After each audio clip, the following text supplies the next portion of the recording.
Estudo bíblico. Vocacionados para uma nobre missão: ser e fazer discípulos. Lição 9. Os planos de Deus são perfeitos. Texto base: Jeremias, capítulo 29, versículos do 10 ao 14. O objetivo da lição é proporcionar a compreensão de que os planos de Deus nunca foram apenas individuais, mas geracionais e missionais. Ser e fazer discípulos faz parte dos planos de Deus. Os capítulos 29 a 31 de Jeremias registram um dos momentos mais difíceis da história de Israel: o exílio babilônico. Jerusalém havia sido invadida por Nabucodonosor, parte do povo já estava deportada para a Babilônia e a nação vivia numa profunda crise espiritual, política e emocional. O que parecia ser o fim, na verdade, era consequência de anos de desobediência e afastamento da aliança com Deus. Foi nesse contexto que surgiu a famosa promessa de que Deus tinha planos de paz e não de mal, para dar um futuro e uma esperança. Essa promessa não era uma fuga imediata do sofrimento, mas a garantia de que o sofrimento não seria o capítulo final da história. O Senhor prometeu quebrar o jugo da opressão, restaurar a saúde do povo e trazer de volta os cativos. A disciplina não era rejeição definitiva, mas correção com propósito. Deus reafirmou que Israel continuava sendo seu povo e que ele reconstruiria o que foi destruído. O cativeiro não era o fim do plano de Deus, mas o caminho para uma renovação mais profunda.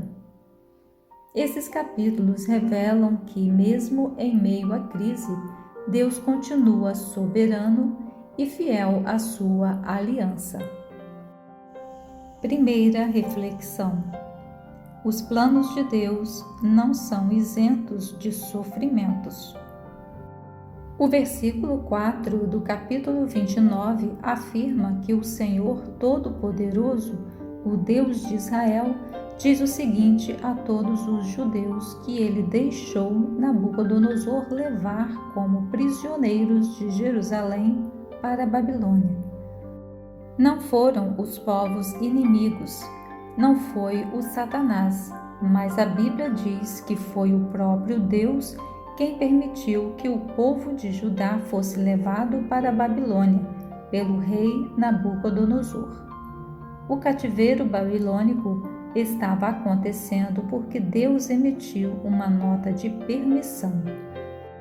No entanto, o mesmo Deus, no versículo 10, garantiu que resgataria o povo, trazendo-o de volta para Jerusalém.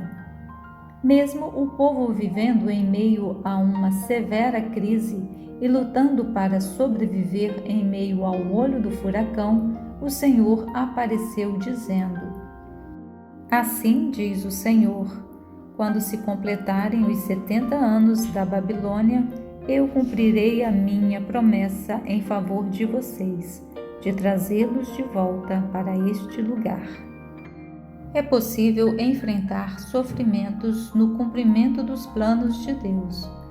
Um bom exemplo que pode ser mencionado, além da história que estamos abordando, é a experiência de um jovem chamado José. José foi o primeiro filho de Raquel e cresceu como o filho favorito de seu pai Jacó. Deus tinha um plano para José. Após muitos sofrimentos, ser maltratado e vendido pelos seus irmãos, ser caluniado pela esposa de Potifar, ser esquecido na prisão, aos 30 anos de idade, José chegou à segunda posição mais poderosa da terra. Desde o início, o plano de Deus era tornar José um homem influente naquela nação. Não somente a história de Judá, mas também a história de José nos ensina que é possível enfrentarmos sofrimentos mesmo estando vivendo o cumprimento dos planos de Deus. Na verdade, pior do que sofrer vivendo os planos de Deus é sofrer por viver fora da vontade de Deus. Podemos enfrentar adversidades enquanto os planos de Deus em nossa vida se realizam. No entanto, a companhia, a proteção e o cuidado dele sobre nós são indiscutíveis. Segunda reflexão: os planos de Deus nem sempre são os nossos. As razões de Deus para permitir alguns cenários que não concordamos ou não entendemos sempre serão maiores do que o nosso desejo de nos livrar deles. Ainda que não compreendamos, os planos de Deus sempre terão como objetivo trazer-nos de volta para perto dele.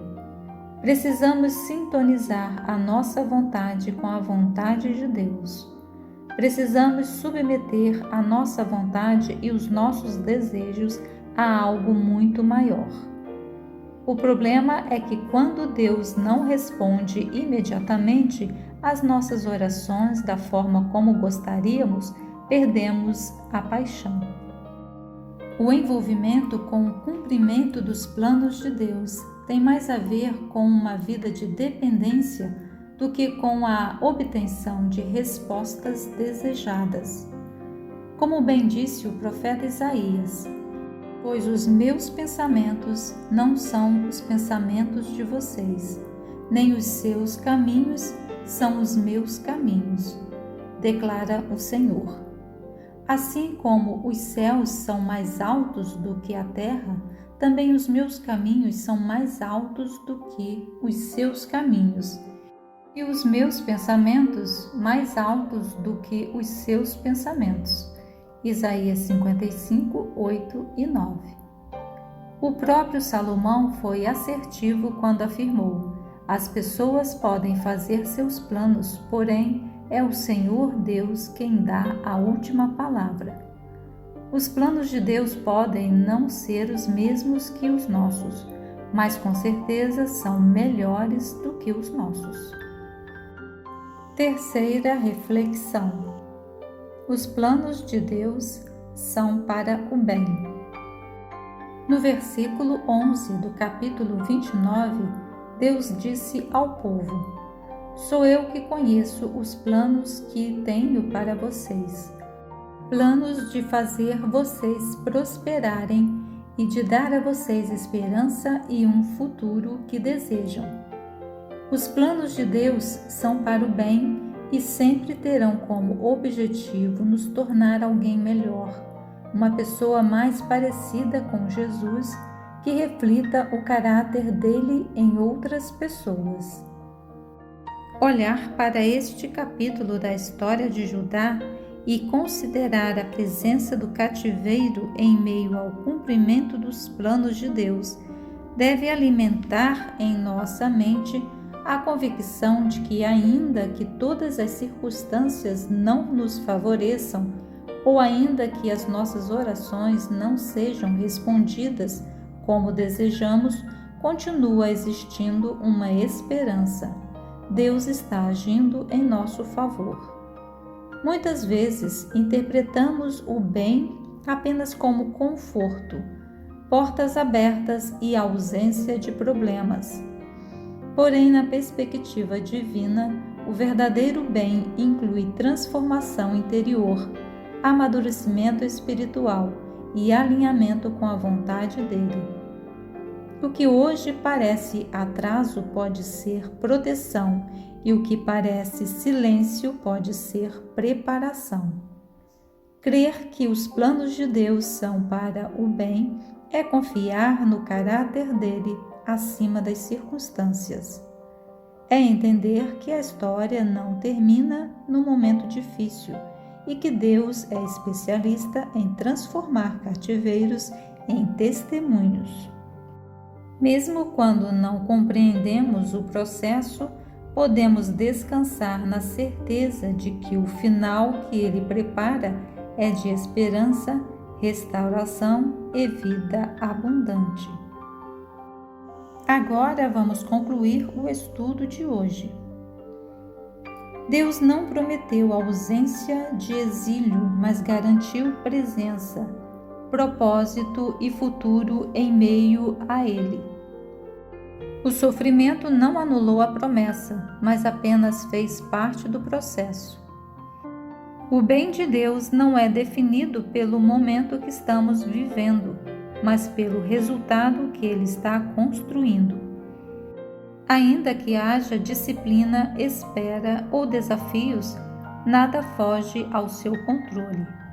Ele continua escrevendo a história com esperança, restauração e transformação. Portanto, nossa resposta deve ser confiança. Confiar que, mesmo quando não entendemos, Deus entende. Mesmo quando não vemos saída, Ele já preparou um futuro. E mesmo quando atravessamos tempos difíceis, seus planos continuam sendo de paz, cuidado e propósito. Para pensar e agir. Primeiro, você costuma interpretar dificuldades como abandono ou como processo? Segundo, como você reage quando os planos de Deus parecem diferentes dos seus? Terceiro, que atitudes práticas demonstram confiança nos planos de Deus? Esperamos que este estudo lhe ajude na compreensão da Bíblia Sagrada. Obrigada por permanecer até o final em nosso refúgio. Aqui você encontrará outros textos e estudos bíblicos. Compartilhe você também esta mensagem. Através dos links na descrição deste vídeo, você terá acesso à nossa estante virtual com diversos livros. Até o próximo encontro.